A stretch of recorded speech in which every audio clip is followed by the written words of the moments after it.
De volta o programa Conexão de hoje, sempre em nome de Unimed Marília. Cuidar bem da sua saúde? Este é o plano. Conosco também a Vitalícia, a levíssima água de Marília. Exija, peça, diga eu quero Vitalícia, a única água adicionada de sais do estado de São Paulo. Também conosco, Lapa Reforço de Fundações, na São Vicente 235, fone 33040334, fim das trincas e rachaduras, Lapa Reforço de Fundações. Se o problema for de fundação, está provocando essas trincas e rachaduras, o pessoal da Lapa resolve rapidinho para você. Tem a tecnologia, o know-how necessários aí para resolver o problema de trincas na sua casa. Se o problema não for com fundação, eles já vão dar uma direção de como você deve proceder. Então vale a pena você consultar os profissionais da Lapa Reforço de Fundações, São Vicente 235, fone 33040334. Dr. Luiz Antônio Ataíde Cardoso, cirurgião plástico, é o nosso entrevistado aqui no programa Conexão de hoje.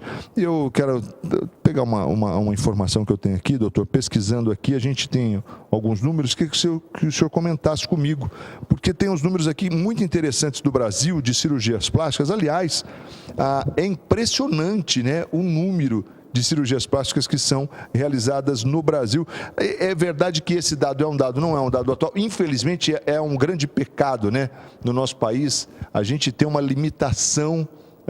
Além de a gente questionar um pouco, às vezes, esses números, né, a estatística, a gente ainda tem uma deficiência, assim, um atraso mesmo da informação. Esse que eu não sei se tem algo mais novo, mas o que eu tenho aqui data 2011, doutor.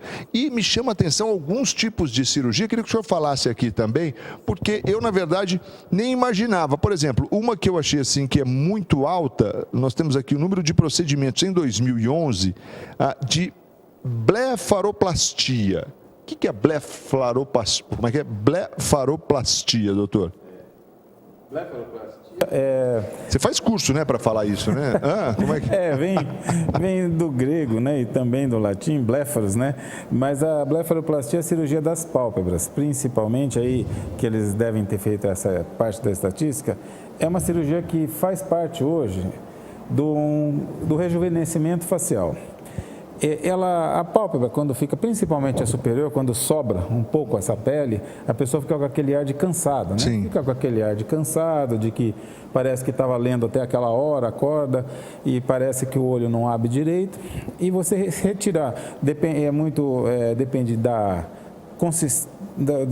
constituição do indivíduo, mas se você vai tirar um excesso dessa pele e alguma quantidade da gordura intraconal, que é a gordura que fica na região das pálpebras, na região da órbita. Muitas das vezes a quantidade de gordura é pequena na pálpebra superior, é mais um pouco na inferior, que funciona na verdade como uma herniação, né? O olho vai pesando e a gordura vai saindo, uma vez que essa gordura ela não se refaz, a gordura de dentro dos olhos ela não se refaz, não refaz. Ela nasce e fica com aquela quantidade o tempo todo. Por isso que também, se você retirar inadvertidamente grande quantidade, o olho vai ficar meio que encovado com aquele ar de tristeza também. Então você não tem assim, não deve ficar tirando em excesso.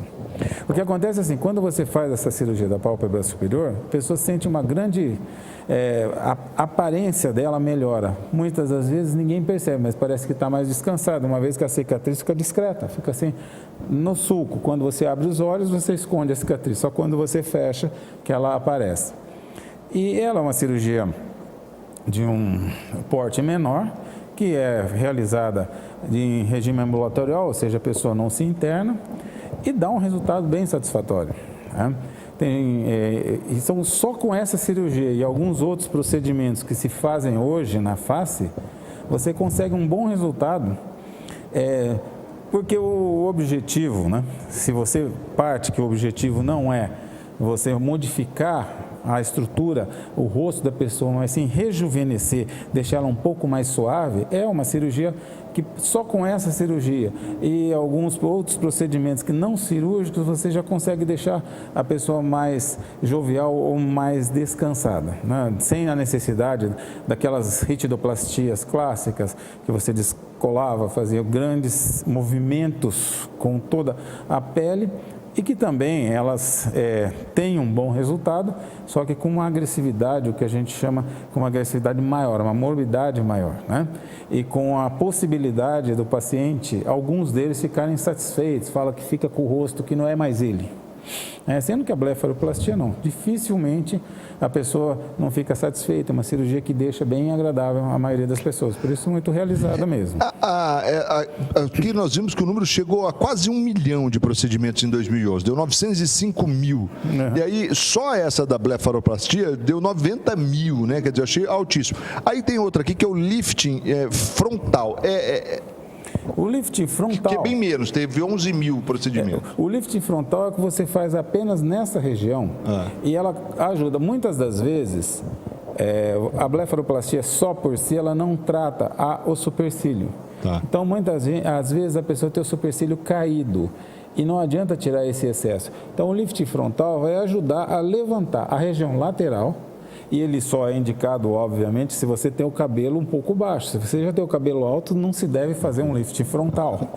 Mas o lift frontal ele vai ajudar a recuperar essa região lateral da fronte. Mas substitui a blefaro ou não? Não, ele não substitui. Ele pode ser uma alternativa quando a blefaro não está indicada. Isso é simples, é só você se olhar no espelho e ver.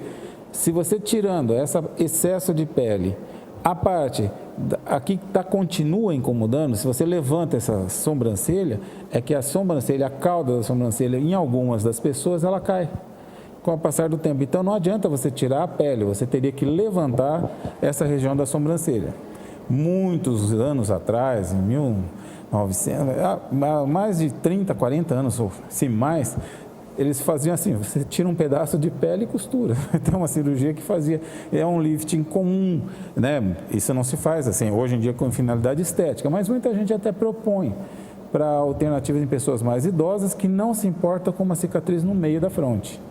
Então, o lifting frontal hoje tem o lifting endoscópico, que você costuma fazer, mas tem o lifting associado a procedimentos mais que você faz tração através de fios. Doutor, tem um outro aqui que me chama a atenção nesses números, que é a questão da mamoplastia, pexia, é isso? Isso. Pexia é para levantar as mamas, é isso? Mas essa, no caso, você não é a de prótese, né? Não. Porque nós temos a mamoplastia de aumento, aí sim. Aí nós temos 148 mil contra 131 mil. Quer dizer, quase 300 mil procedimentos em 2011 só relacionados ali às mamas. Se você for ver a porcentagem, a maioria das cirurgias plásticas, de se pegar o global, ainda acho que hoje ela segue mais ou menos isso. 15% é lipoaspiração de toda a espécime. E aí começa a ter uns 10 a 15% de prótese mamoplastia. Em 2011 ela foi 23%. Lipoaspiração ainda é isso? Ainda é não alto? Não é tanto, mas é mais do que as demais. Depois ela ainda lidera a lipo. Ainda vai liderando menos. Depois vem a prótese de mama. O aumento de mama, abdominoplastia seguindo.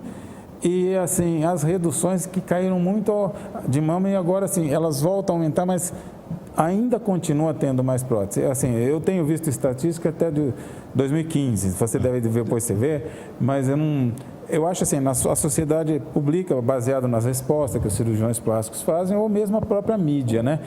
Vendo procedimentos. Mas você vê que é uma inversão que acontece no Brasil, né?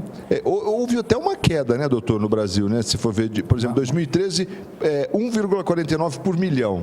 Isso. Depois, em 2014, 1,34. Em 2015, 1,22.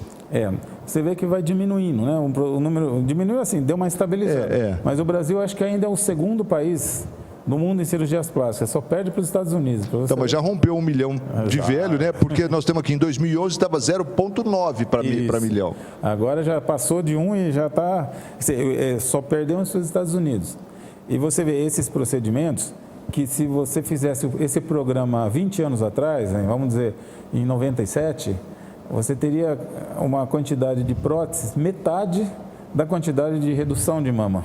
Quando hoje essa tendência é inversa, né? Você pode ver que se reduzia muito mais mamoplastia redutora, né?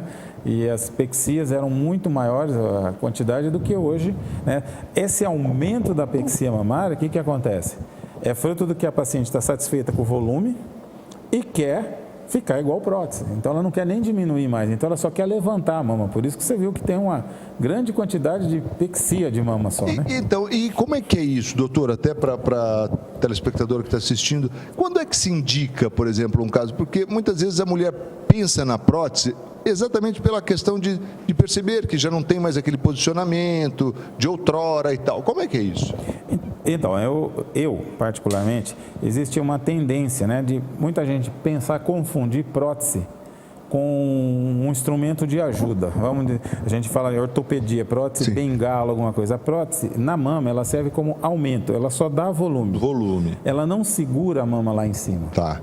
Ela vai ser, inclusive, quando você põe prótese, você tem um fator que vai fazer a sua mama cair.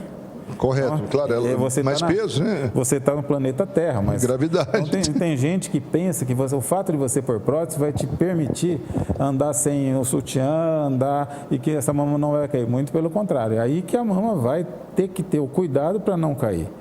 Então, a introdução de uma prótese, se você tem um volume de mama já adequado, não se justifica você tirar aquele volume e colocar uma prótese. Não, para ficar mais redondo, não se adapta. Aquilo a gente costuma fazer sempre no câncer de mama, que você tira, porque é obrigado a tirar, né, por motivos óbvios, e coloca a prótese. Mas isso não funciona com uma paciente que não tem, que é rígida. Você tirar um tecido sadio e colocar uma prótese no lugar. Então, o que se faz é usar o tecido sadio para levantar aquilo que a natureza caiu. Só que já tem um problema. Se você levantar aquele tecido, vamos dizer, a pessoa tem um peso. Não, eu só quero fazer apexia. Aquilo vai tender a cair. Se não diminuir aquela mama, aquele peso, ele vai tender a cair como se fosse uma prótese. Então, é uma cirurgia que tem menos durabilidade, a apexia, do que você fazer a diminuição e a apexia ao mesmo tempo, por causa do peso. Mas é assim que funciona.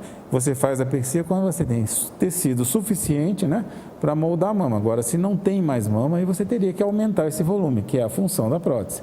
Aumento do volume mamário. Então, em algumas situações, você faz o aumento do volume, né, da prótese. Isso. E a apexia também. Isso. É uma cirurgia bem mais delicada do ponto de vista de que quando você faz o procedimento para apexia, a técnica faz um envelope para você levantar essa mama. Então, você deixa a cirurgia tensa. E quando você coloca a prótese, você vai fazer ao mesmo tempo, você vai aumentar essa tensão. Então, muitas das vezes, eu prefiro, né? Aí vai de colega, eu prefiro que sempre fala assim, você coloca primeiro a prótese e vê se satisfaz com a prótese. Depois você aumenta. Porque se fizer as duas ao mesmo tempo, existe uma chance maior daquelas cicatrizes que são normais na apexia da mama, na apexia, ficarem mais alargadas, se não abrirem, dá afastamento de cicatrizes, que a gente chama de deiscência. Por quê? A presença da prótese, em algumas pessoas, não em todas, e o tamanho, depende do volume, ela vai produzir o quê? Um edema, um inchaço. Todo mundo que pôs prótese, que acompanhou, já viu. Nos primeiros 30, 40 dias fica grande e tal, e depois ela adapta. Esse período vai interferir naquela parte da apexia, que já está edemaciada. Então, por isso que é necessário, assim, pensar bem. Se a prótese for grande, é preferível fazer alguma coisa e outra. Mas hoje as pessoas querem fazer tudo pronto, né? Então, tem que conversar bem para explicar isso. A prótese com apexia é uma cirurgia mais delicada, melindrosa do que você só fazer apexia. Doutor, até falando um pouco sobre essa questão, que a gente já conversa de plástica há algum tempo, né? Não muito, que a gente é novo, o programa também é novo, são só 18 anos no ar e tal, mas assim, mas assim, doutor, mudou isso? Como é que é? Porque eu me lembro que, pensar numa entrevista que você me deu lá há 15 anos atrás, a gente vai imaginar assim, poxa, antes você tinha uma dificuldade, às vezes, porque a mulher chegava ali querendo uma prótese de determinado volume e tal, e isso, o tempo foi passando, muita informação e tal. Aí a minha pergunta, isso mudou, não mudou? Mas vamos fazer o seguinte, você vai responder daqui a pouquinho, depois do intervalo. A gente vai rapidinho, em nome de Unimed Marília, para o intervalo e volta na sequência. Unimed Marília, cuidar bem da sua saúde, este é o plano. Conosco também a água Vitalícia. Doutor, fique à vontade aí, toma a sua Vitalícia aí, livre de sódio. A Vitalícia é uma água que tem apenas sais minerais, e vale a pena você experimentar. A Vitalícia, ela tem tem magnésio e cálcio apenas. Por isso, quando você toma, você realmente mata a sede com a Vitalícia. Vitalícia é a levíssima. Exija, peça, diga eu quero Vitalícia, é a única água adicionada de sais do estado de São Paulo. Também com a gente, a companhia sempre agradável da Lapa Reforço de Fundações, São Vicente 235, fone 33040334, fim das trincas e rachaduras. Lapa Reforço de Fundações. O intervalo a gente volta na sequência. Até já.